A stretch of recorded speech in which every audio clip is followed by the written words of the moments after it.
রাসূল সাল্লাল্লাহু আলাইহি ওয়াসাল্লাম আমাদেরকে জানাতে বের হয়েছিলেন যে কবে কদরের রাতটা। ফাতালাহা রাজুলান মিনাল মুসলিমিন, হঠাৎ মুসলমানদের মধ্যে থেকে দুইজন ঝগড়া লাগলো, তর্ক লাগলো আর কি। রাসূল সাল্লাল্লাহু আলাইহি ওয়াসাল্লাম হঠাৎ করে ওই ঝগড়ার দিকে খেয়াল করলেন, ওই দিকে খেয়াল করে ওই তারিখটার কথা তিনি ভুলে গেলেন। ফারুফিআ, রাসূল সাল্লাল্লাহু আলাইহি ওয়াসাল্লাম বললেন আমার হৃদয় থেকে, অন্তঃকরণ থেকে এটাকে উঠিয়ে নেওয়া হবে।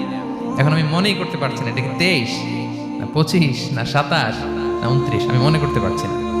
এজন্য রাসূল সাল্লাল্লাহু আলাইহি ওয়াসাল্লাম বলেছেন যে তবে আমি এতটুকু মনে করতে পারছি, ফালতামিসুহা ফিল আশরিল আওয়াখিরি ফিল ফিত্র, রমাদানের শেষ দশকের বেজর রাত্রিগুলোতে তোমরা কদর তালাশ করো।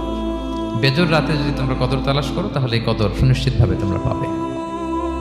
তো এই জন্য স্কলাররা সবসময় বলেন যে লাস্ট 10 days অফ রমাদান খুব গুরুত্বপূর্ণ, সবচাইতে the cream time of Ramadan. I repeat, এটা রমাদানের একেবারে মাহেন্দ্রক্ষণ। এই 10 দিনের যে কোনো 10 রাতের যে কোনো রাত কদর হয়ে যেতে পারে, বিশেষ করে অড নাইটস গুলো 21, 23